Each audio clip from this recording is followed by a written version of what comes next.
Hello and welcome, Internet, to Explorers of Elsewhere Live.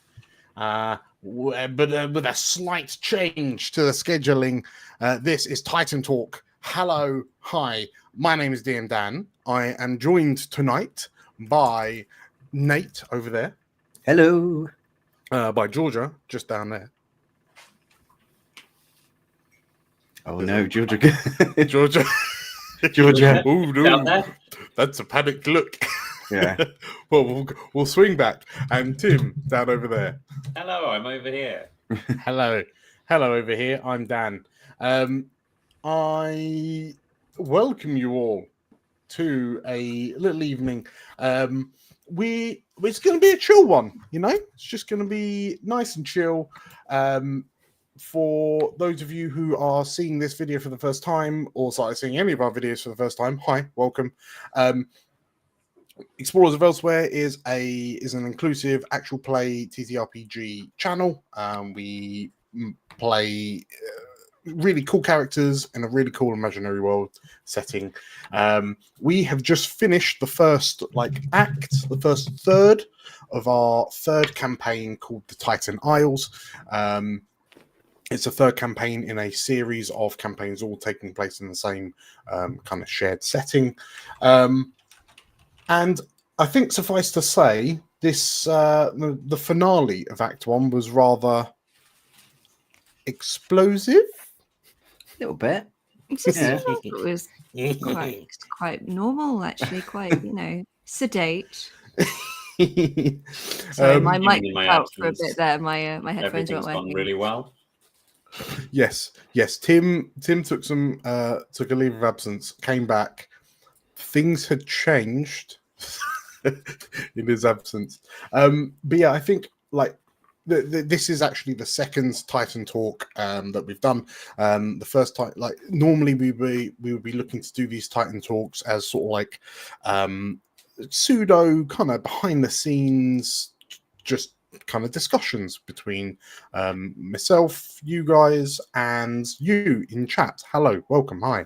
But yeah, because things happen. We have thoughts. We'd like to discuss it. Just to give everyone a little bit of an extra insight to things. Before we kick things off, if you are interested in more stuff like this, one place that you can find more stuff like this is over on the Discord. So if you check in the description, both on YouTube and on Twitch, you can find links to our Discord, which is free to join. And once you're in there, we'll have there'll be things like artwork that some of our players or community members have done. There'll be chatter, there'll be speculation, there'll be little teasers. And additionally, you can become a member on YouTube or a patron on Patreon. Then that gives you access to a members only section where there'll be a lot more kind of interactive stuff. So things like this, or DM Dan plays and all sorts of fun stuff like that. But yeah, I think that's enough waffle from me. Hi Theo and hi Chris in the chat. Hello. Yes, we are missing two of our number. Theo is currently a puddle somewhere between Manchester and London. I will provide no further context. I've lost him. He's gone somewhere. He's gone somewhere. And Livvy is looking after a truffle dog who is quite truffly and schnuffly. But yes. So you three are in a WhatsApp group that I'm not allowed in, where you have some thoughts and feelings and secret chats. Let me pass over to you three. How's the campaign been treating you, eh? I was going to say the WhatsApp group's not about the campaign. It's just about how we feel about you. About you knowing. Yeah. How's things? How are you all doing? You all good? Yeah. All right. We've survived. No TPKs just yet. You have survived. Shall we? I mean, unless there's something else on the agenda, shall we start with the crater-sized elephant in the room? Yes. Spoilers. by the way, for yeah. Spoilers for episode 7 of the third campaign. But yeah, I mean, I would say you, but no, realistically, it's me. I made a bit of a mess in Dorlashal. I'm so sorry. It's also dawned on me. Tim wasn't present for that finale episode, so you are the equivalent of Donald Glover's character in Community when you come back with the pizzas. Essentially, yes. Yeah. Well, I don't have pizzas, so it's even worse. My cat is making suspicious noises in the other room. I'm going to go check. Sure. I will be right Sure. back. Good luck. We'll let. I mean, tell you what, for comedy purposes, Tim, would you feel up for giving us a slight recap of episode 7 as you understand it, looking from the outside in? So we were having a grand old time fighting some pirates that were causing a little bit of a stir. And there was a big pirate who was a lady, and I llamed her to death, and that was brilliant. And then the man came, and he was a bad man, and he was big and green, and he hated everyone. And thought he was a river, but he wasn't. He was just a dickhead. And then you fought him really good, and then he blew up, and everything was terrible. I think that is a concise summary of events. Yeah, pretty much. Yeah, the gang, the group met. I think it's quite clear. The BBEG, the big bad evil guy of campaign 3, Exo-Draven. And yeah, it's a little bit of a shame that Livvy wasn't here, because I feel there was a moment where everyone was worried that Abe was a secret parent a second time, for a fleeting moment. A daddy in all respects. Yes.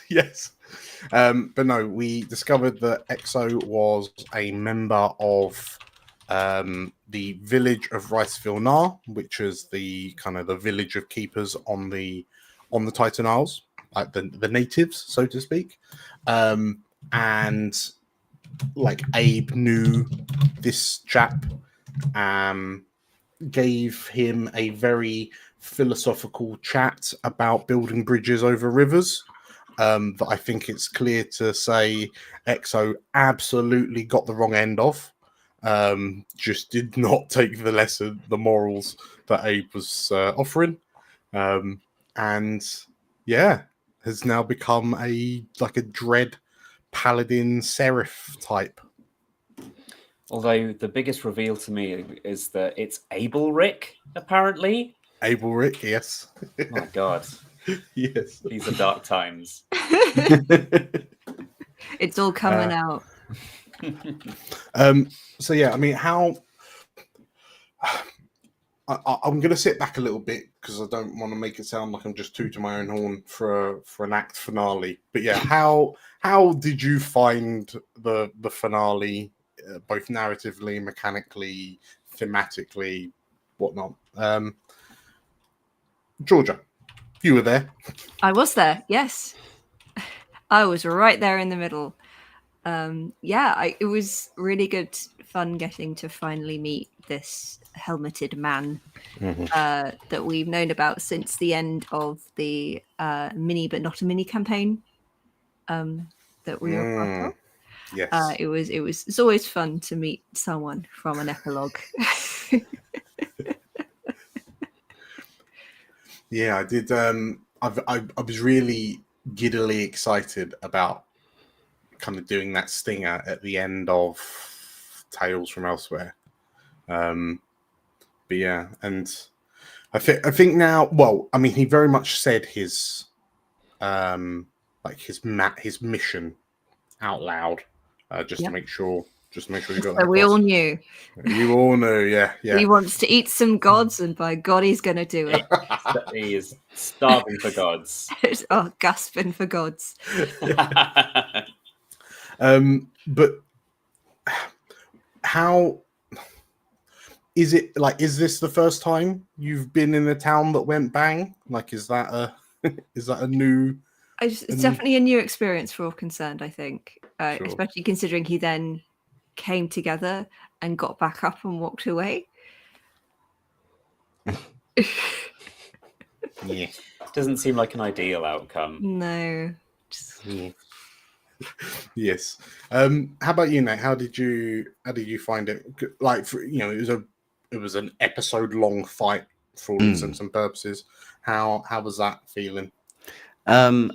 It was interesting because I think obviously it was kind of weird because it was like, oh, we're fighting the BBEG now.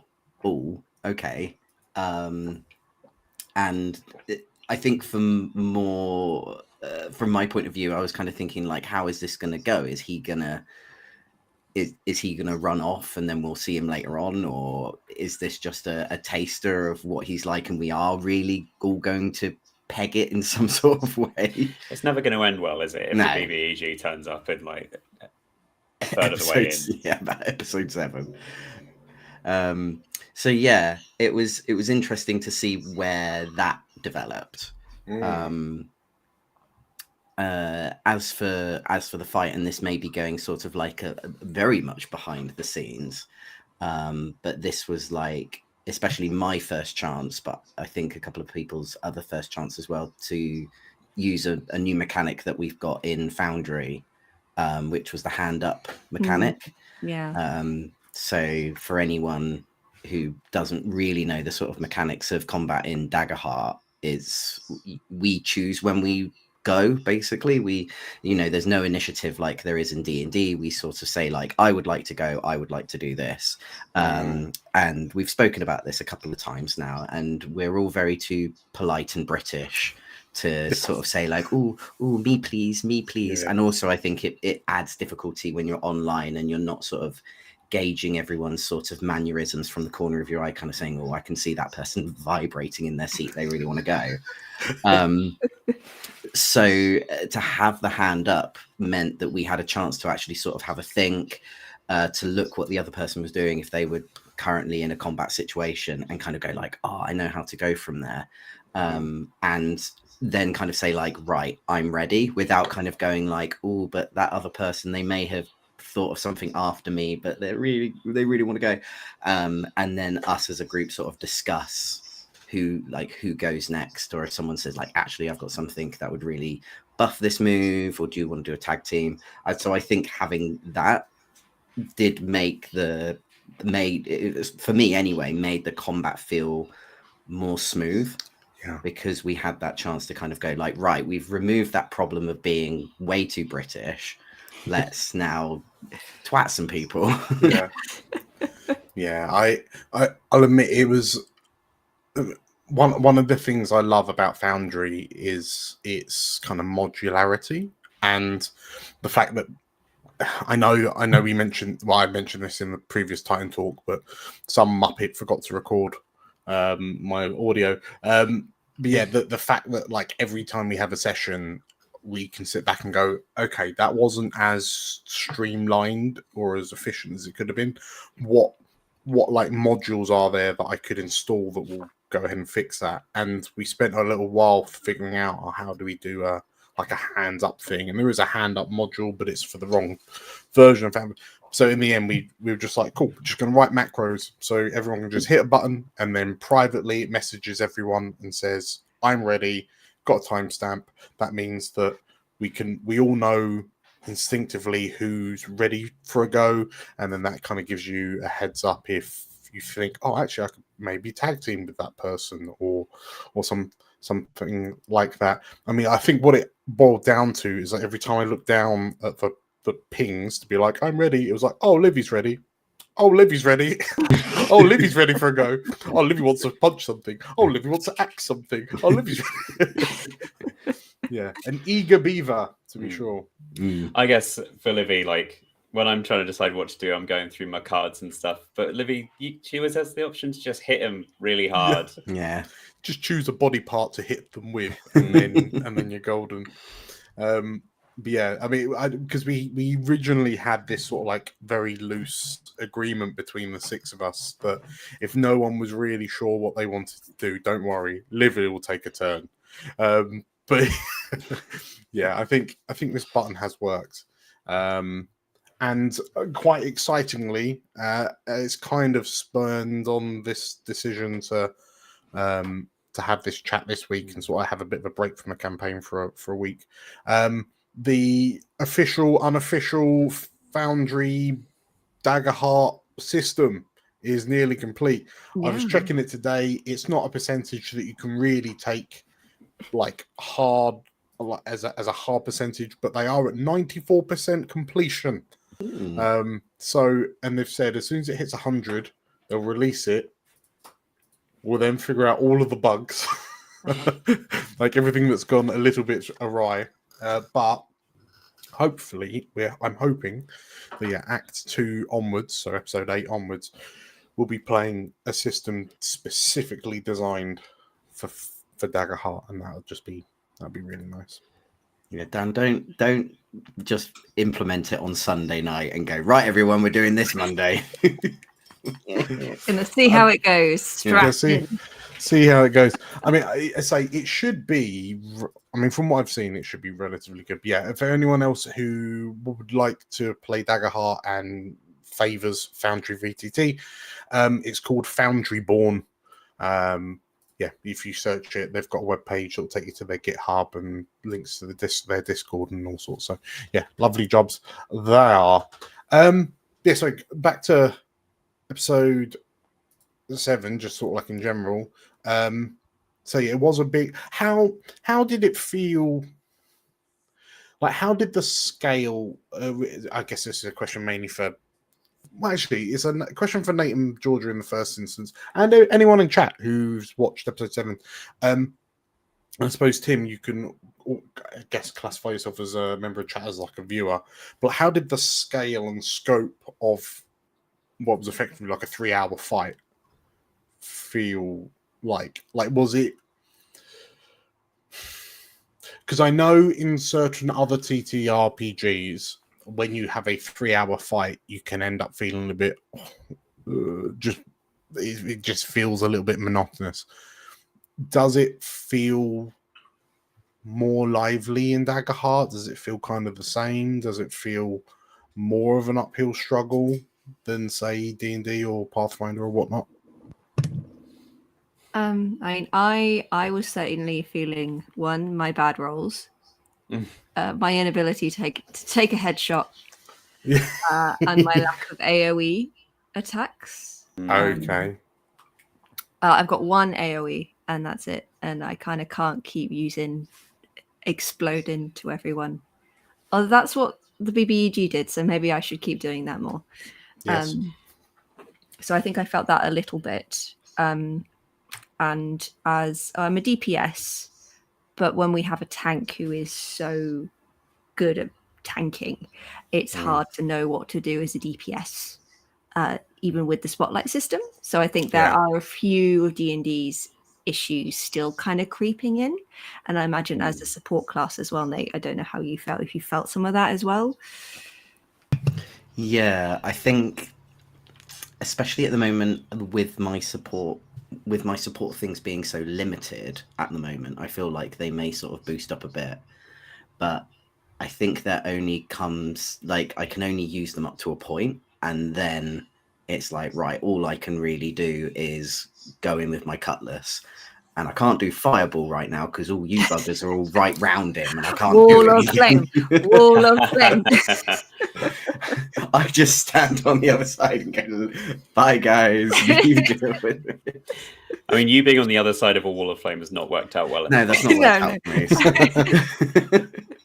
for me. Yeah, I agree with you, Georgia. There's still like those little bit of limitations that come from D&D that could possibly be a little bit fleshed out. But I also think that may that may come as one, as our characters level up, Yeah. and two, as we still, because again, we're still only on session 7, and we're only really, what is this, like probably the third big fight that we've had. So we're still kind of really learning like how we can work as a team as well. And we just have to rein Livvy in sometimes when she's just go, I'm gonna headbutt it. Because there is a slightly interesting phenomena that I'm seeing on places like the Daggerheart subreddit, where because it is a spotlight system and like who goes next is largely up to like the 5 of you. I have seen some people kind of going, well, I don't want to take a turn because all I could do realistically is X. When instead, if I let that person have another turn, they're going to do more damage, or like they're going to contain all the minions that are running around better than I can. So, like, there is a flip side where, as a GM, I will be looking for anyone who's looking a bit quiet and a bit kind of withdrawn, and do my best to bring them forward. And like one of the core staples of Daggerheart, really any of the collaborative tabletop RPGs, is that collectively we can all be looking around and kind of pulling people in. But yeah, it's a curious one when, I can imagine it would be very much the case for someone like, say, Griffin, where it's just like, I've got loads of buffs, but the buffs are a bit moot at the moment. And also, when all of my buffs relied on me having hope, and you just kept on sucking all my hope from me, so it's just like, well, can't do anything. Yeah, I have found a couple of times with Guardi, obviously not in that fight because I wasn't there, but in some of the older ones, I've got a couple of healing abilities, and that means that near the beginning of the fight, I'm just like, well, I could do like my little spell or something that does a tiny bit of damage, or not, and let someone else do that. And then it's at the end of the fight that having healing actually starts to become useful. Yeah. What might be... sorry, I was just going to say, I've heard a system that a friend tried was where everyone has... like this is in person, so I don't know if there'd be what sort of equivalent we'd use, but everyone basically has a token, and we decide amongst ourselves who goes when, but we only get to go once, and then everyone has to take a turn before you loop around. So and that feels like it makes sense to me. That is like a variant rule that they've got in here, which, I mean, it says, well, I think I've sort of kind of been defaulting to it slightly in the games where, so within Foundry, when I hit start combat, everyone has like 3 activation tokens on the tracker, and generally speaking, I'm trying to make sure that everyone's used at least like 2 of them before I hit like next turn, and then it refreshes everyone's tokens.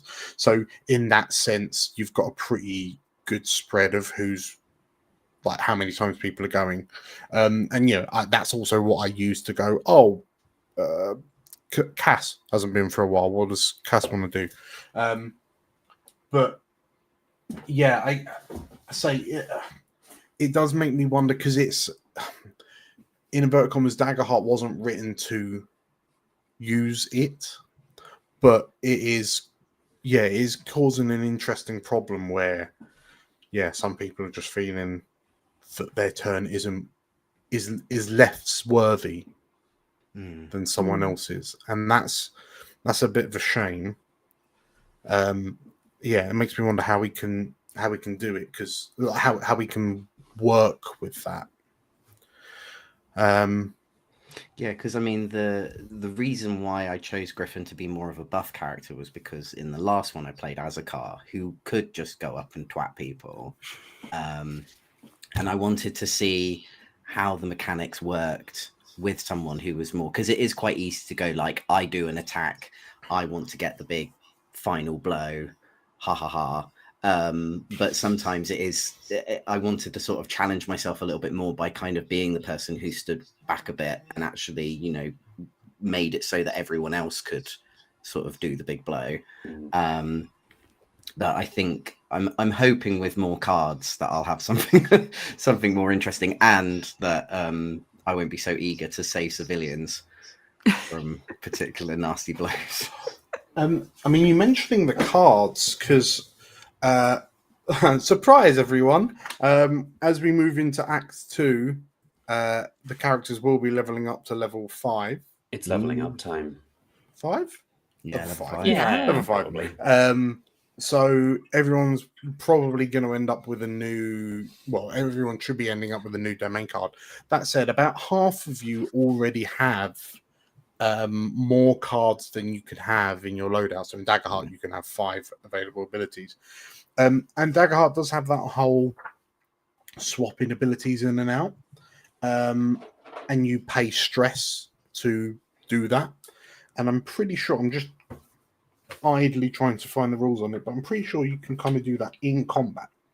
Yeah, I think you can, as long as you're paying stress. So the only thing that Okay. means you can't, like if you're doing downtime, then Yeah. you can swap it Do it out for for free. no stress. But if you're, Oh, that's 'cause handy to know. there's also Mm. some cards where it's actually like you put this card into your vault if, like, Yeah, I you're think going as to use a it. sorcerer, I had that's one of my abilities is I Hmm. can vault a card and then that kind of overcharges the rest of my cards, or I can Yeah. pick an ability that then overcharges. Okay. So I can Yeah. I can get rid of an ability. Yeah, you Which can is handy. eat your spells to make yourself more powerful. Nom, nom, nom, nom. Yes, no, absolutely right. During rests, you can just freely swap. So it's fun in the verticom is everyone is a wizard, like choosing spell slots. However, when you're not resting, you can still swap cards into your loadout, but it's stressful to do so. To immediately switch a card from your vault to your loadout, mark a number of stress equal to the vaulted card's recall cost. So I'm hoping Foundry Born will make this a lot more prominent than what I've been able to present to you guys in the Frankenstein setup we've got. But like this level 6 spell Restoration, I'll just show it there, has got a little thunderbolt with a 2. So it would cost That's 2 what that stress. is. That's what they are. So yeah, at any point you can like, I think that is a really handy tool to go, I haven't got anything that I can use right now, but I do have something in my vault that would be super handy. I'm just going to eat the stress. Because I feel like stress hasn't really been a big part of the 5 of your journey so far. Like I haven't. I think the only person who's really got any stress thing is Livvy, because she has to spend a stress to do a headbutt, I think. That's a hope. Oh, is that a hope? It's a hope. I've been using stress a lot. On Gardy. not in the game, But- just generally. Yeah, in life, but also on Gardy. That's part of the reason that I've got the extra rest action that I can take, is because I've been using it to clear an extra stress nearly every time. Was that stress okay. so you can transform? Is that extra stress? So stress that Turn so into that I can beast transform. forms. There's also I can mark stress to change hope into fear as well. And a couple of spells I think cost a stress if I do a powered up version of them. Okay. So yeah, I've been using a fair bit of stress, but I've been clearing it just as quickly. Gotcha. Because I noticed, again, this is something that I've just not been able to figure out in the Frankenstein system.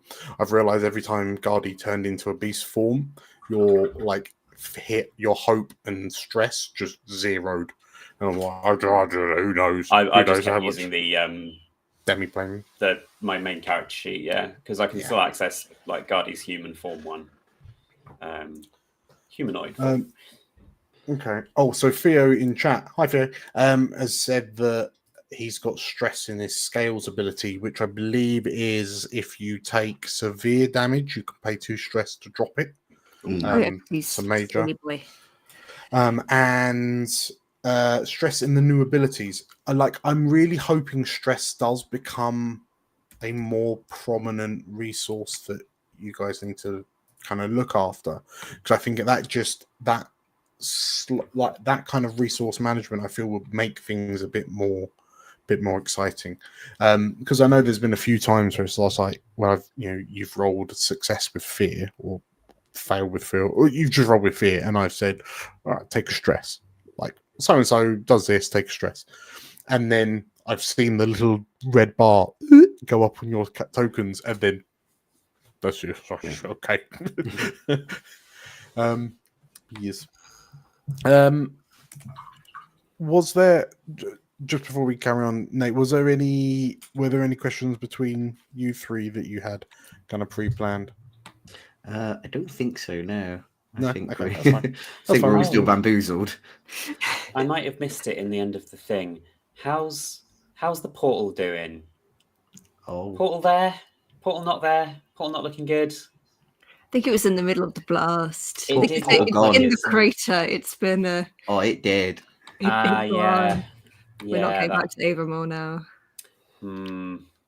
But gonna to be a be long fair, walk. neither's he. So Yeah, so we're all stuck here. Arguably, between you and Exodraven, one of those parties is more happy that you can't go back to Avamore. Well, more importantly, Avamore can't get to you. Yes. I mean, Cooper will be having a brilliant time. He's on his holiday forever now. and there's less people now.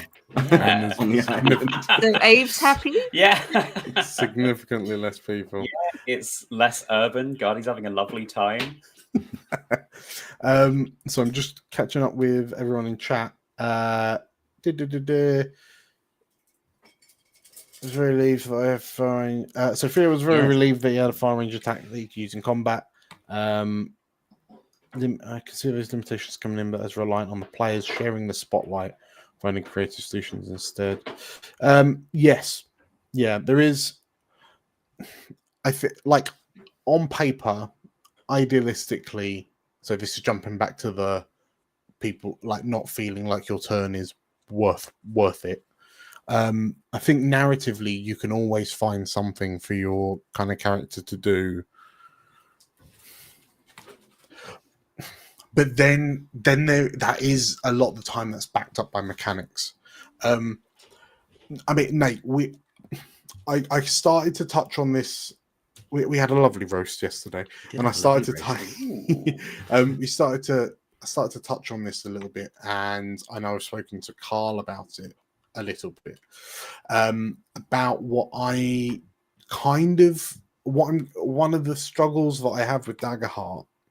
And when I say, it's a struggle that I absolutely want to resolve and sort of like figure out and move, like grow from, is Daggerheart is proudly a narrative-led game, right? I think we can all agree on that.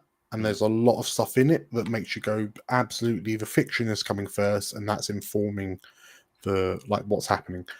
Even boiling down to like their rules. One, like rule 0 is don't be a dick. Rule 1 is rulings over rules. So whatever, for example, a GM will just make a decision based on what makes sense, what makes narrative sense. Great, fine, perfect.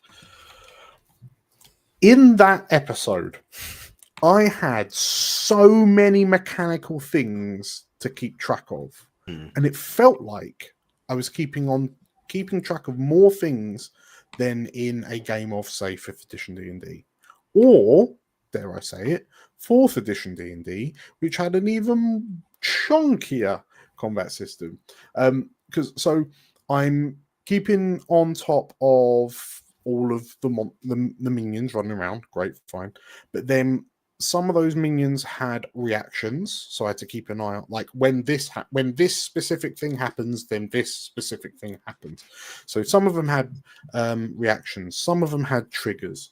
I had to kind of be vaguely thinking, if I'd spent, should I spend a fear? What would narratively, is this a good narrative time for me to steal the spotlight with a fear token? So I'm thinking of that. When Exo, and I granted he is the BBUG, he had a reaction when you got into melee with him. He had a trigger when he started his turn. If he successfully attacked, then something else happens. I'm also keeping an eye out for your collective 15 experiences to try and make sure that if I can see an opportunity to pluck something that's just happened and apply, kind of push it towards this particular character and their experience, I can do that. Also, kind of doing the general GM stuff of making sure everyone's you five having a good time, you five are feeling engaged. But then the environment also, because theoretically I'm supposed to have an environment stat block written out. So it's like, so the environment effectively had 3 triggers. So if anyone rolled with hope, then Thaniel Hastings would tick his countdown to everyone shooting their gun. If someone rolled with fear, then the dread presence approached, and that was Exo. And then whenever anyone rolled anything, more crowds gathered. So that's another 3 things that I was, it was part. And like I tried to automate it in Foundry, and I think you can tell a number of times by my face, like clearly I'd not got the automation right. But there was a part of me that was like, I was looking through the environment specifically, and I've been watching a video from one of the assistant game devs of Daggerheart, who, for all intents and purposes, wrote the environment's rules chunk. Like, don't get me wrong, I really love the prospect of the environments, but like, it at face value, what it equates to is whenever you do a thing, I have a stat block with like 2 to 5 extra rules that I have to kind of keep an eye on, and they're rules and not rulings, arguably. Yeah, it just seemed very crunchy, which I found surprising. I think with basically on top of that as well, is the fact that you are also streaming. So you do the streaming, and you're sort of organizing all our voices. You've got like YouTube and Twitch and other things sort of running. So that's an additional thing that's sort of taking your attention. I think with you coming from D&D definitely feels like it's the DM's responsibility to narratively bring these characters through this story. Yeah. Where I feel like with Daggerheart, we've all got a responsibility in a way to sort of to bring the narrative to life and make that sort of tick along. So when you're kind of saying like, oh, I'm looking out for the experiences and making sure there's any way that we can clock them in, I feel like that more should be our responsibilities to kind of go like, oh, I could whack my experience into here. So, I mean, obviously that is quite a lot to sort of deal with, but I think also because of the additional stuff that you're also having to pay attention to as well, it does make it difficult. I feel like you would have a lot more of a different situation if you were, instead of looking at everything on a screen and kind of going like, right, have I got everything else, that you may actually have like a different reaction to it. If you had all of that, you were on a table surrounded by us, you weren't constrained by time, you were just like, hang on guys, because I think also because you've been playing D&D for so long, it flows a lot more naturally for you. While I only just DM'd my first D&D sort of mini campaign like last year, and I was incredibly crunchy all the way through that, and I did have to go like, hang on guys, let me just sort of work this out and things like that. So I think there's elements, like it does sound ultimately busy, but also I think it's also because you've got like a hell of a lot of stuff going on at the same time. I mean, like it's not surprising that you're going to feel like there's a lot to do when you have a major boss fight with 2 different bosses, friendly NPCs. You're essentially playing one of the PCs as well, because I was off. You're trying to marshal all of the PCs and make sure that we get our stuff. You've got loads of little enemies as well. You're trying to do the equivalent of like lair actions. You know, I've done a decent bit of DMing D&D, but I wouldn't want to be doing that as a DM unless I was really like. I'm not surprised it felt like a lot. I think you pulled it off pretty well. I think Thanks. Thank you. No, I appreciate. No, I genuinely do appreciate it. I mean, I guess between you, Tim, and you, Georgia, where I suppose no, all three of you. If we were to compare to like hard compared to something like D&D, has the campaign so far been feeling more narratively driven than say a traditional like D&D campaign? I'm sort of keeping my mic on mute at the moment because my neighbour's washing machine is going right off. I actually. Oh, sorry. Go ahead. No, Tim, go. I was you, just saying. No, I was just going to say, yeah. I'll go. I'm going. So, in some ways, it actually kind of feels like it has a little more crunch, like you say. And as a player who enjoys a little bit of crunch, in my snack bar, I don't mind that at all.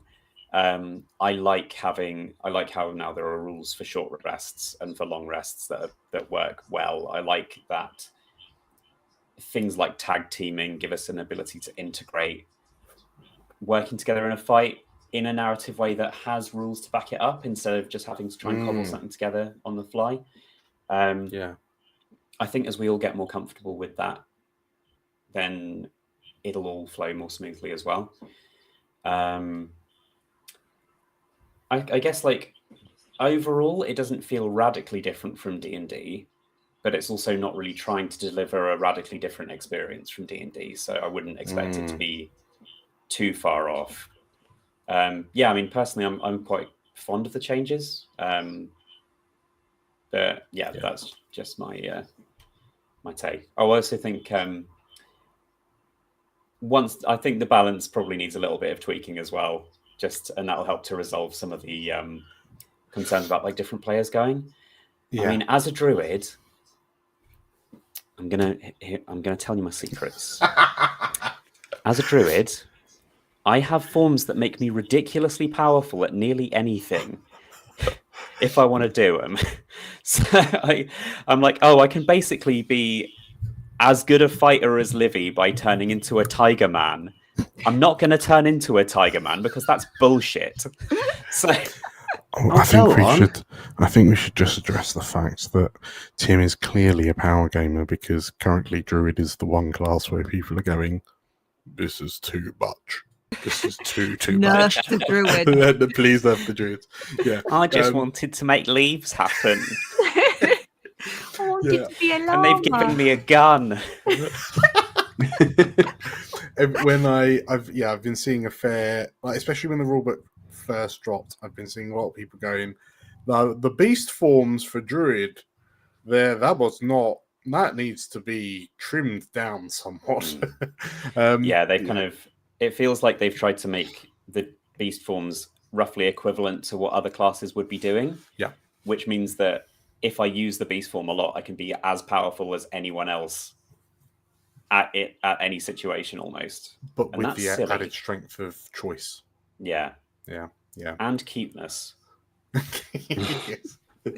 How about you, Georgia? How are you how have you been finding Daggerheart versus like narratively crunchily versus something like D&D? Yeah, I think it's definitely more narratively driven. I think in terms of the core mechanics, it could stand to be a little bit more narratively. But I really like sort of like when we're entering a new place or in a new landscape, then we as the players decide aspects of that landscape that you can incorporate. I think that's a really cool mechanic. I like that a lot of like the experience checks and the skills that we do, they have less things dependent on them. So they're a bit vaguer. So you can do more with them to determine the course of actions. So yeah, I think in terms of if you're weighing up the two, it's definitely more narratively driven, but I think they could be a bit bolder with it sometimes. Okay. What's your feelings on Nate? And I'm going to chuck this question out to chat as well to get some ideas. narratively, I think definitely with sort of like the characters, we've had so much more narrative say in how they are than would be for D&D. And like Georgia said, like being able to sort of describe areas and aspects to like certain places, but that also relies on the fact that you ask us to do that. So like we couldn't just kind of go like, oh, I see it. Well, we can. I think in Daggerheart it is perfectly good for us to kind of go like, oh, I see a thing, can I do something with this? And you go, yes, you can do a thing with this thing that didn't exist until you said so. Like very much with the chandelier sort of aspect, it's just like you are in a burning room, what do you do? And then the player can go, oh, is there a chandelier? There's a chandelier, I want to swing off it. And you go, okay, you can swing off the chandelier.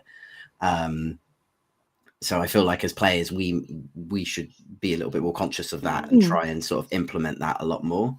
But I think there have been times and bits and pieces where we have done that. We are again too polite. We are again too I polite. think Go also- like, no, Dan, we don't want to ruin your world. On that note, that's one of the things that, and this is purely preference, for me, I'm not quite as sold on. I think I like to feel really immersed, and I think it takes me out of the immersion a little bit and makes me remember that I'm making it up. I'm playing pretend when I'm sort of making those things up. Whereas when it's like, here's the environment, you are this guy, what are you going to do given this environment? Then but on the other hand, it is really fun when we get the chance to put those things in and they kind of do get really nicely integrated into what we're doing. So might as well vary, I suppose. I guess, well, to touch on your point, Tim, and well, all three of your points, realistically, there's, I mean, yeah,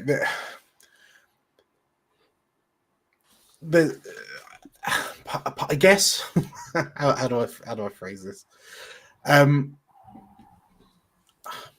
When it comes to running a narrative-led, like a narrative-prioritized TTRPG, I would argue that, I mean, certainly Nate and I, like we got our chops in campaign 2, playing Blades in the Dark, which was a purely narratively driven like type of game. I've also then run, Powered by the Apocalypse games and blah blah blah.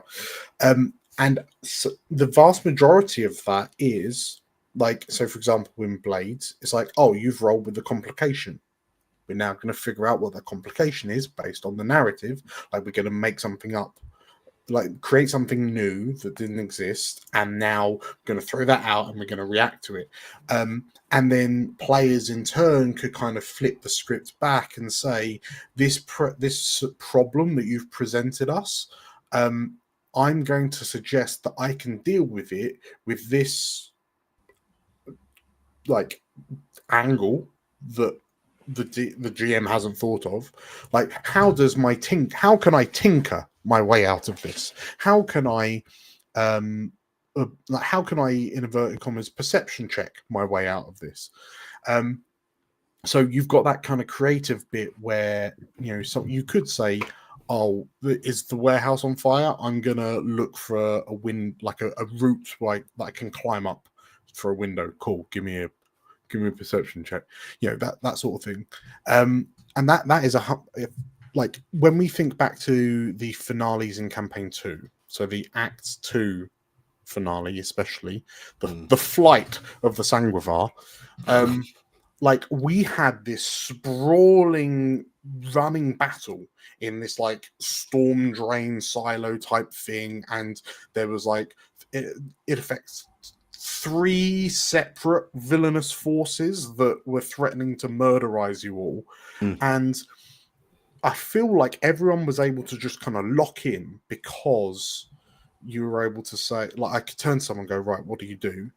And you just be like, right, well, I'm going to use this a bit. I'm going to use my my arcane ability to do this in an attempt to get that. And I go, huh, okay, yeah, cool.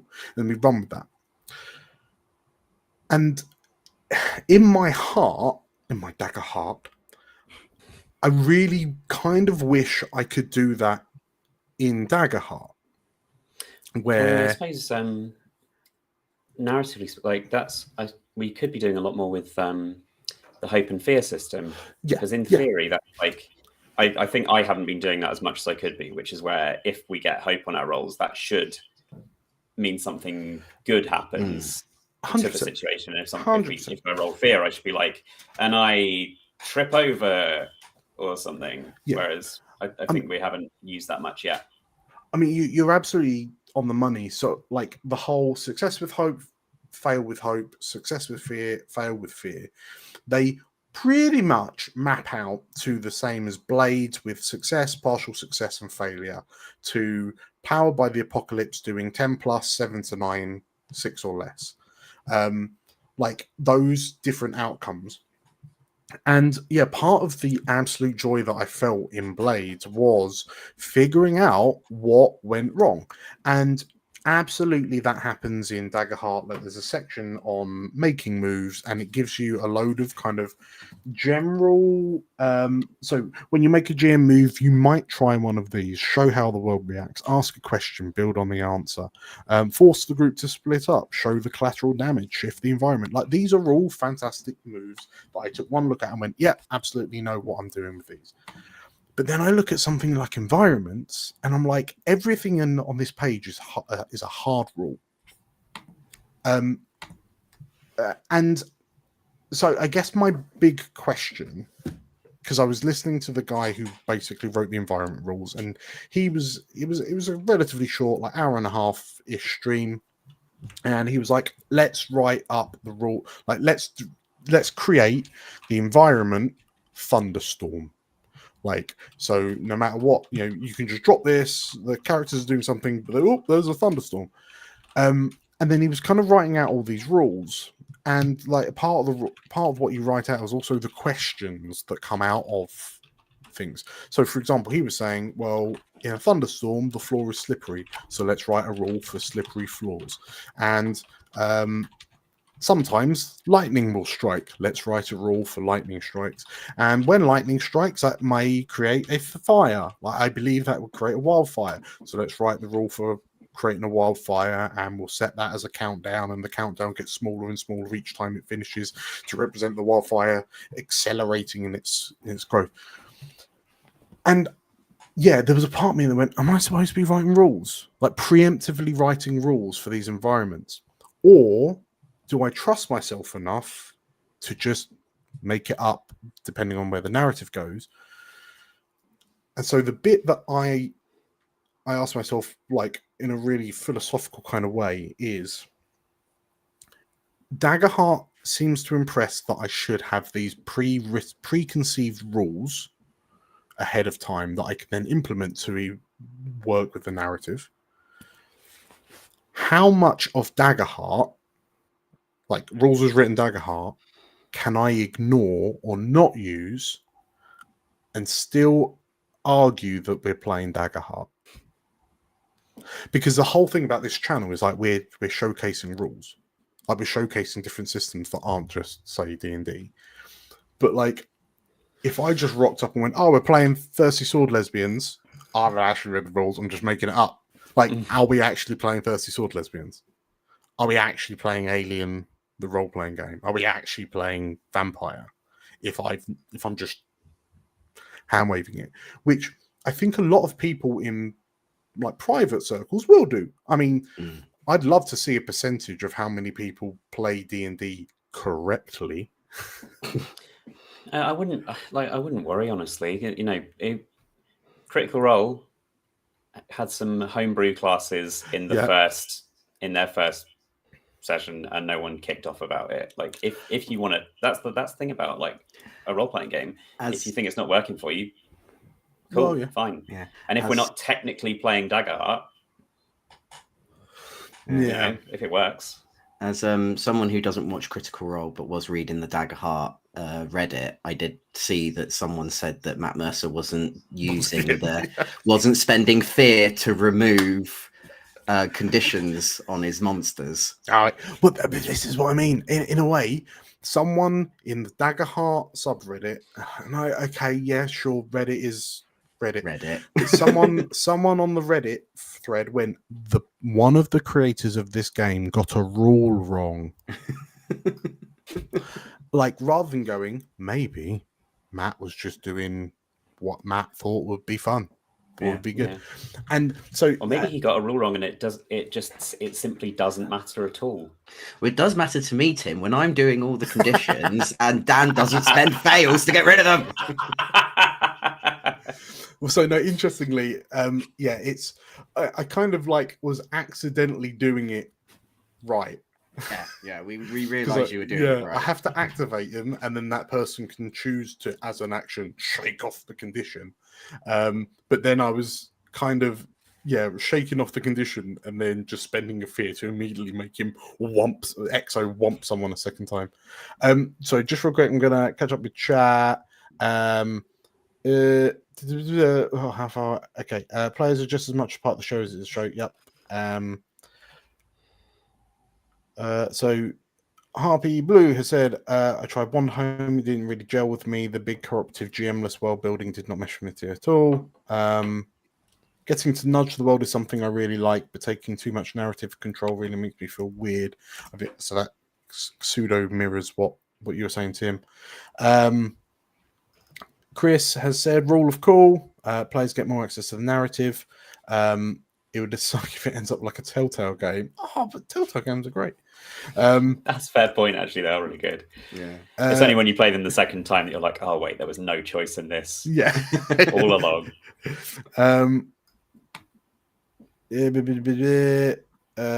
Double Crit Fail, hi. Welcome.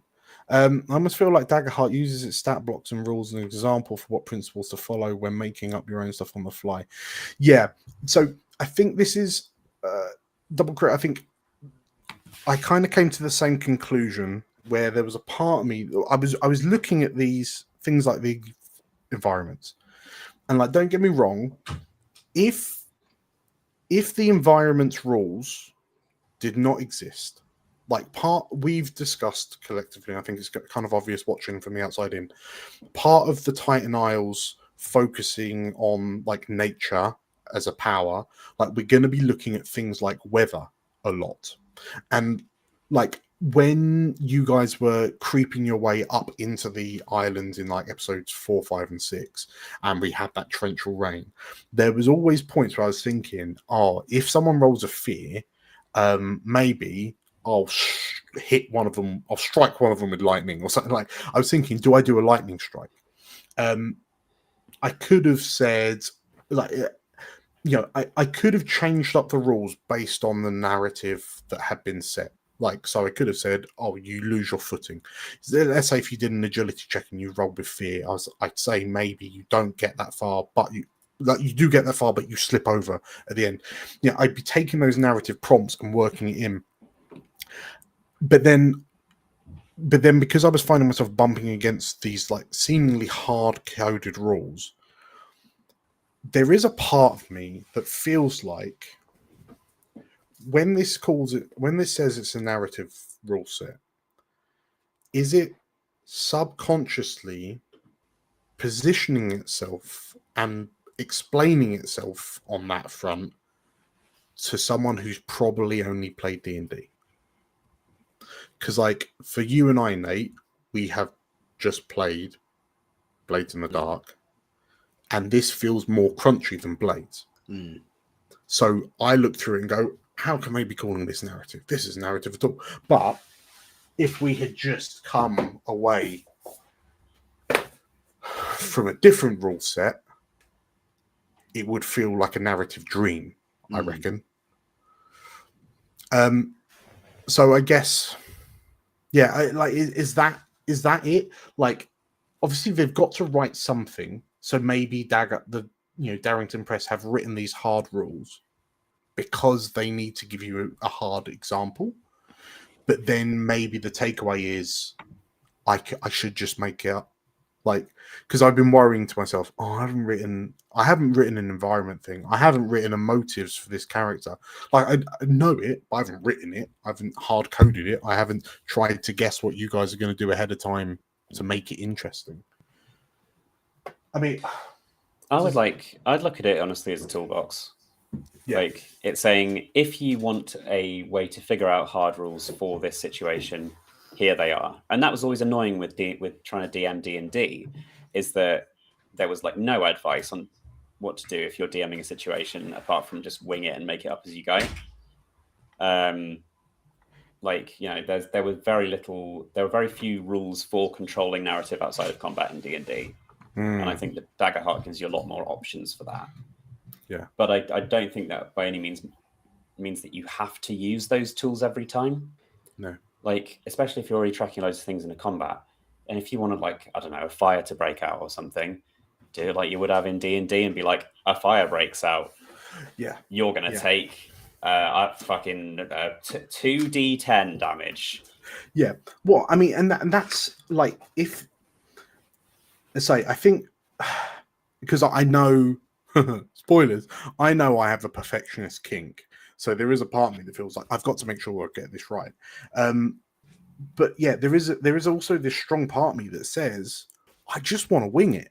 I just want to gauge the temperature of what's happening at this specific point in time, see how you lot are feeling. If you lot are looking at me with murderous intent because I've just been a big meanie, maybe I won't have a fire breakout. Maybe I'll be a bit kinder. But yeah, the thing I specifically noted about the, like, I'm going to keep on going back to environments because it's been one of the things that, like, I really like, but then I've just been kind of like, it didn't seem like it was fitting. So they've got, on the environments, they've got a section for a raging river. Okay, that is a stat block for a raging river. And my initial reaction was like, so much to remember when I'm running an encounter that happens to have a raging river involved. But on each of these bits, there are the questions. So, and I feel like, would we be better off collectively, like as a community playing Daggerheart, if really, when we think about things like environments, we're most prominently thinking about these questions. Have any of the PCs forded rivers like this before? Are any of them afraid of drowning? Like, if you have any of them become the river? Have any of them become the river and then eaten a god? And then exploded. Like, I feel like if I had notes on a little, in my booklet that simply said raging river, what trinkets and baubles lie along the bottom of the riverbed? Do predators swim these waters? Like, those questions are enough to get me thinking, and I arguably would get pretty much most GMs thinking, and then kind of going, maybe there are balls, or maybe there is a giant crocodile in the river. Like, what narratively do I need to do to make this occur? Rather than saying, spend a fear to catch a PC in the undertow. They must take an agility reaction roll. On a failure, they take 1d6 plus 1 physical damage on a move to close distance down the river, becoming vulnerable until they get out of the river. On a success, they must mark a stress. Like that, it's like fourth ed D&D. And that was World of Warcraft, pen and paper edition. Yeah, I'd say it's just like it's a structure that is there if you want to use that. Like I say, if you want to ford a river in D&D 5th, and you haven't DM'd very much, and you're trying to figure out how to do that, good luck. You're going to have to just make it up as you go. So you've got that option, but given that you're quite experienced, yeah, it's useful to have that. Maybe do what, that's the beauty of the DM screen, is that you can, as long as we believe that you're following some sort of rules. Yeah, I think your perfectionist thing goes a little bit too hard into it, you're Yeah. you're going a little bit like, we're just kind of going, oh yeah, what can we do next? And I think you're more worried about someone being off screen going, well, actually on page 152 Am I doing Daggerheart right? you're not doing a Daggerheart right. Yes. I think you'll find it's a plus D20 damage. We must all be compliant Daggerhearters. Imagine the kind of person that leaves that sort of comment, Dan. Yeah. And then whether And or then not go, exactly. And do you respect that kind of person? I've noticed at this time, Mark, there was a rules infringement. Dan doesn't make that comic. He makes a Reddit post about it.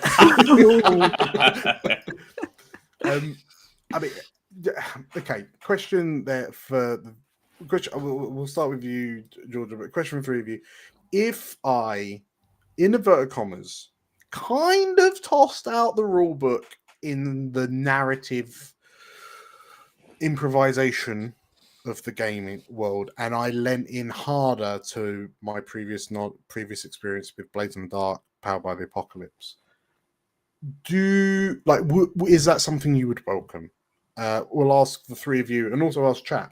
Would we welcome if, like, when someone botches, or actually, when for my GM moves, sometimes I just, in inverted commas, make something up, just to go, this is now happening. I mean, if what you're doing makes the game more enjoyable for both yourself and your players, that's the whole point of why we're playing the game. Yeah. And I'm not good with the rules of TTRPGs because I can never remember them, and I'm terrible at maths. So you could do anything. Tell me it was Daggerheart, and I'd be like, yes, this is the game. Rules lawyers hate me. So yeah, I think because it's supposed to be a fun game that we all enjoy. It's not supposed to be follow these rules exactly, otherwise you're not doing it right, and we'll ban you from the Daggerheart Club. It's supposed to be a group of friends having fun. Yeah, that's the whole ethos of doing a TTRPG and using our imaginations. So absolutely. If it's making the world more fun, then personally I think you should go for it. Sure. Just to cap on that, Georgia. Yeah, I think a big difference is that, like, there is so much exposure to D&D that I feel like the vast majority of D&D is played not by the book, like not by the book. And there are so many different versions of D&D as well, and so many flavors of D&D. You're never playing the official version because there is kind of no official version. Yeah, precisely. That's what Hasbro says. And so I feel like very few people would truly wrinkle their noses. Am I going to regret saying this? Like, I feel like D&D gets a bit of a pass because it's so prominent that when you come out with not proper D&D, it's kind of fine. That said, I'm going to Reddit, but a lot of people were whinging about Critical Role maybe switching to Daggerheart instead of playing D&D. And so, well, if it's not doing it, I don't want to watch it. I'm like, okay. Okay, King. People are the vast majority of the audience, or at least the way that I am when I'm watching any live play. It's way more important that everyone playing is having fun than whether, a bunch of times in Critical Role and in the one that Brendan Lee Mulligan's done, but I can't remember the name of. Dimension 20. Thank you, D20. But I've picked up, now and then just rule mistakes here and there, and they're incredibly experienced with it. Everyone's going to make rule mistakes, and it's just doesn't matter. I think it's more satisfying as a player to get something narratively interesting rather than rules interesting. Like being hard by a rule when you know that you could do something fun is a frustration of TTRPGs. Like if you know you could have like a narrative fulfilling interaction with a character, and it's like, no, you can't because of this thing. Like, but we've all experienced that in a D&D game at some point, Yeah. haven't we? Yeah. Hmm. Well, Tim, as you were, would you be on board with me? So Double Crit Fail in the chat has just said, if I want to have a rule system to justify making things up, just think of fear as a resource that I can spend both inside and outside of combat to raise stakes, which on paper is kind of just what I initially expected it to be. When we first started playing Daggerheart, I was just like, cool.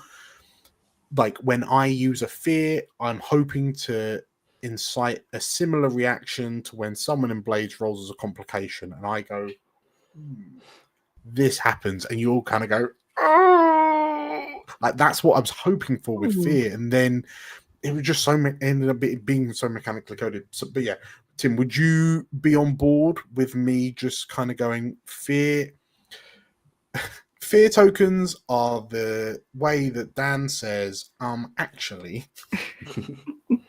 You fall in a puddle. Yeah, for sure. I mean, you could even stretch that to having like, we can use a hope to just have something lucky and useful Something happen. nice happen. Yeah, like whatever makes sense to you ultimately. Yeah. I think Okay. it sounds fun. You just doing it on the fly, I'm sure would be fine. As like you're pretty experienced. We're all like, none of us are dickheads, or at least not about the rules. So apart from that night with the clearing of conditions, he's a real stickler for that, isn't he? I am a real stickler for that. It's the only one good thing I can do. in retrospect, Dan, I now realize that the big rock man that I tied in place, Yes. I feel like he got out of his tying in place rather easily. He actually, I will rebuke that. He was there for Because ages. Abe would be a puddle on the ground, but I think no, Cooper would have been a smear on the landscape, because every time Abe like headbutted that thing and did 2 hit points, the rock elemental was supposed to kind of go berserk and charge, and it couldn't. So that's why I was describing how it like made angry noises and then started thrashing. And it's because it was going to charge at Abe, through him, and then sit on Cooper. And like, it couldn't happen. But yeah, multiple. And because in my head, I was like, oh, temporary just means it lasts until the end of like their next spotlight. And then you guys weren't rolling. Like, you kept on rolling with hope, so you kept going it through, and then doing enough damage to it to make it rampage, and they were just going, I'm so bad. So bad. Nate, as someone who has come out of Blades, do you feel that like our Daggerheart campaign will be improved upon if I adopted a more Blades-esque narrative approach? Oh yeah, definitely. Like, I wouldn't burden yourself too down with knowing or trying to sort of juggle all the stat blocks of everything. And as I said, like, we're not going to know if you've used the correct stat blocks or not. And we sort of trust you enough to not completely go like, oh, well, you've been whisked away by this river, take 60 hit points or something along those lines. It's a really angry river. Really, so jaggedy rocks. Just find you impaled somewhere. Yeah, no, we trust you enough not to completely overblown like the power of something if it is like a negative effect to us. So yeah, because also you may look at a stat block and go like, actually, that's a bit rubbish. I want to try something else that more suits the narrative of this world as well. Yeah. So, I mean, I think my biggest concern, as I was, I didn't want to present myself as someone that took this a literal brand new rule set and then kind of go, nah, I don't need to actually do what it says. Like, I know better than that. but like at the same time, I also don't want to downplay the fact that we're all very experienced players that know what we're doing. But no, it's good. Like, I think it sets my mind at ease to know if I think, like, because now everything has happened. Things like the weather fronts were going to start coming back in, because obviously, Gardy, at the end of episode 6, or midway through episode 6, you commanded Burunan and Pfizer to basically go home. So you've split them up, which has stopped the storm, which was the result of like the clashing weather effects. But like, if I turn around to myself and now think, oh, are you heading towards Pfizer's lair? Oh, so now there's these like inhospitable blizzards. If I know I don't like, you're not expecting me, we collectively are not expecting me to have hard and fast rules on how much damage that blizzard does to you, or like what the effects of being out in the blizzard are, then I would be able to concentrate more on making sure that it's fun rather than making sure it's correct. Yeah, and like if it's just the blizzard and you want it to have a nice structure that makes it easier for you to remember, go for it. But if you're doing like a blizzard and a combat with 20 enemies, just don't worry about tying yourself down more rules. Well, I mean, the handy thing is, like, in that instance, having like a combat in the middle of a blizzard, suddenly the blizzard becomes relevant, because when you roll with fear, I can say you go to strike, but your foot slips on the ice. And like, even just the little things like that make it suddenly feel so much more narrative. I feel it makes it feel more narratively fulfilling. Or like, you go to shoot, but you can't see through the flurry of white that tears across the sky in front of you, or your shot goes wide as your fingers freeze up on the bowstring. Like, Cooper pulls the trigger and nothing happens; it's frozen shut. And then, flip side, like if you loiter around Burunan's area and everything's just on fire, just kind of like, I feel when it's if I can just freely narrate it as and when, because I suppose if you sit back and think about the Act 2 finale in Elysia Rising, like, there's points where you can kind of go, I don't think any of the clerics that were chasing us up the storm silo actually did anything. But it felt like they were doing something. Yeah, it felt impending. It felt like something was going to happen, and then we just chucked rats at them. No, we chucked slurry at them, so rats would eat them. And they got eaten by rats. Spoilers for campaign 2. Yes. Okay. Very good. That's put my mind at ease. I appreciate everyone in chat also chiming in. Really, really appreciate that. Shall we go until 9? Call it quits there. So real quickly, what's our wrap up question? Where are we thinking campaign 3 is going now? I mean, do we get a downtime down? No. You got to level up. What more do you want? How do we feel the episode 7 has changed the trajectory of the campaign? Do you feel it's changed? Were you expecting some sort of shenaniganry bullshit from me from the get-go? I guess it has really changed. Like, it feels like there has been a big change now that there's no portal back to Avamore. Definitely feels like the biggest shift. Yeah, stuck. Because a lot of the time you're very prominent with saying like, oh, there's no really any need for like ships in Elsewhere anymore, besides from like certain areas, because people can teleport everywhere. So actually having the teleport like gone, it's like, oh, we are now properly stuck on these islands until Avamore kind of go like, oh, something's happened, and send out a rescue crew or something along those lines. And they still got to get to us. Yeah. Oh, just while I remember, Dan, which side of the portal am I on? You are in Dorlashal. Okay, okay. There was a point where I was I just know like, I popped through for a bit, so Well, no, so you'd actually run round to the other side of the portal, like physically the other side of the portal, because like Exo Draven had turned up, so everyone just turned their attention east, and then there were just still a load of minions murdering people to the west. when you said I was on the other side of the portal, I was like, oh. Yeah, no, everyone's in. Don't worry, you were found in the Family Guy like unconscious / dead position. So yeah, no, you're Still in as the a picture. llama? No, unfortunately not. Oh, Maybe naked though.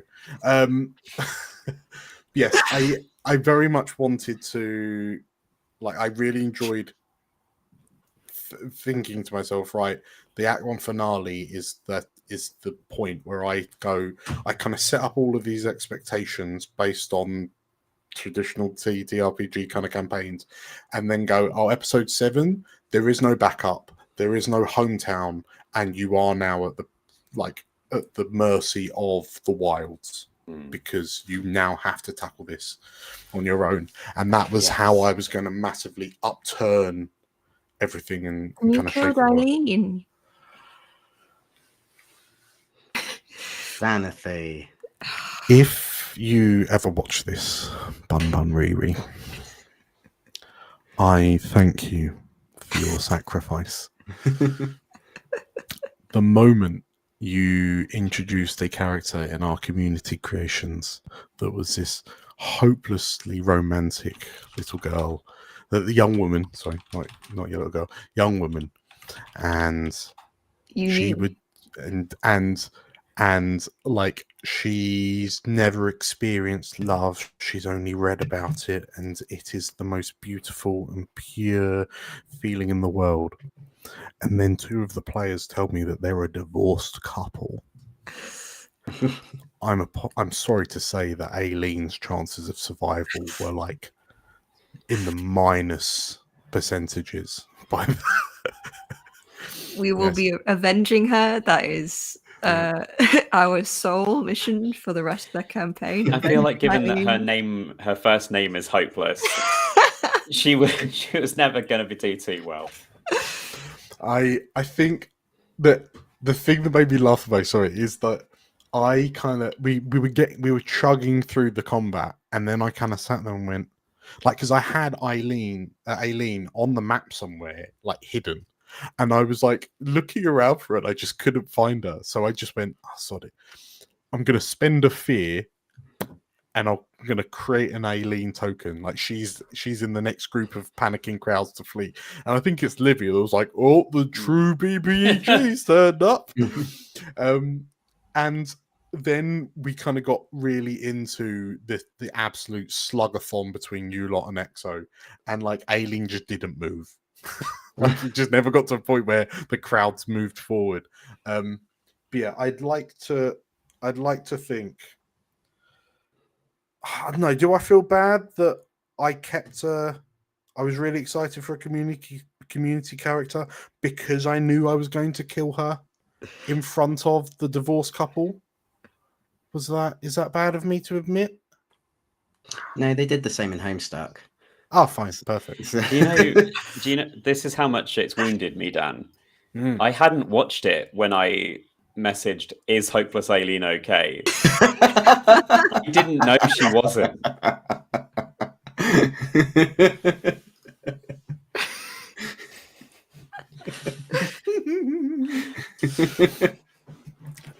We still don't know which NPCs have survived the rest of the explosion either. You haven't clued us into who's there. Theo was quite upset that I took his character that he created for Dorlashal and ripped him in twain, cleft him in twain. If you've done something to Montague, Dan, I think this is you killed my character before we started the game. So. He got a name. He got a town named after him. I'm genuinely worried to know which of the NPCs have survived, because, like, we've heard it here first, and someone needs to call me out on it if I forget to do this next week. But the fates of the NPCs that were within the blast radius are taking a I'm rolling. I'm doing a fate roll, rolling hope and fear, whichever is highest. Like it dictates whether they live or die, That's quite fun. and then we just figure it out from there. It works out slightly better than 50-50 odds because crits obviously mean they're okay. But yeah, we'll just figure it out. We'll just figure it out. And like I've got NPCs that are like, I'm really hoping this person survives. But like, yeah, Aileen's definitely dead. Thaniel's definitely dead. For all intents and purposes, they were at ground zero when Exo exploded. But like, what the goblin couple from the Varn Consortium? What if one of them dies? Oh my god, the tragedy. Just the one drama. of them. The drama. Drama indeed. One of them dies and has to buddy up with Sir Frosh von Quackley. And then they fall in love. And then they... A romance for the I'm in. ages. I'm back in. Yeah, no, that should be good. Yeah, what are your... Sorry, I derailed. Nate, where are you feeling the campaign's going now? I'm kind of interested I'm kind of interested on where we're going to take it next. Like, is our whole plan going to go for the big bastard, or are we going to see what we can do with the gods? I'm also still interested about what Cooper's other mission was on the other end of the island, and whether or not that's still happening. So yeah, it's lots of sort of like new openings now that we can sort of take a hold of and go like, right, what are we going to do next? I think when we ended sort of Act 1 of Campaign 2, you sort of very much guided us, and then got into Act 2 and said, right, now this is very much for you guys to decide like where you go next. I feel like we're at that point now, and that's pretty exciting to me. Yeah. Effectively, you know, you've sampled the Titan Isle, you've sampled the main island, you've beautifully kind of separated the two Titans, so you now have two inverted commas objectives or goals. How do you five want to approach it going forward? Because now I can just be a bit hands off, because fundamentally the vast majority of everything I've created I've just blown up. I've just dropped a small nuke on. As an aside, I'm probably on a government list now because there is a website that shows you what the devastating effects of a nuclear bomb dropped on a specific location is. And I did have to figure out like what is the yield of the bomb that just went off. I'm sorry, because I know Brighton well, because I went to uni there. I dropped it on Brighton just to get an idea, because Brighton's also a seaside town, okay? And let me tell you, it's terrifying what's just happened. Absolutely mortifying. It's it is genuinely grotesque, and like makes me feel a little bit sad, but also a great RP.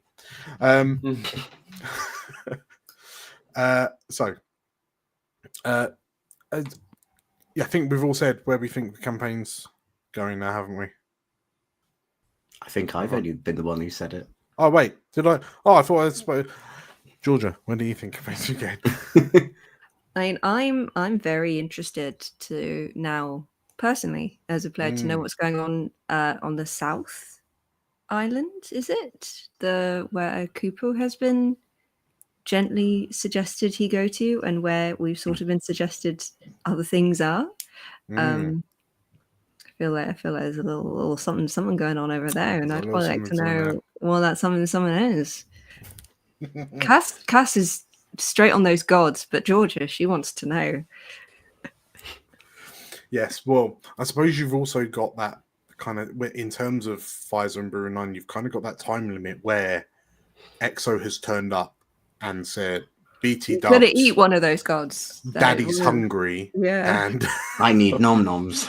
I've already eaten one world spirit as an aperitif, and now I need my main and dessert. So Yeah, your race.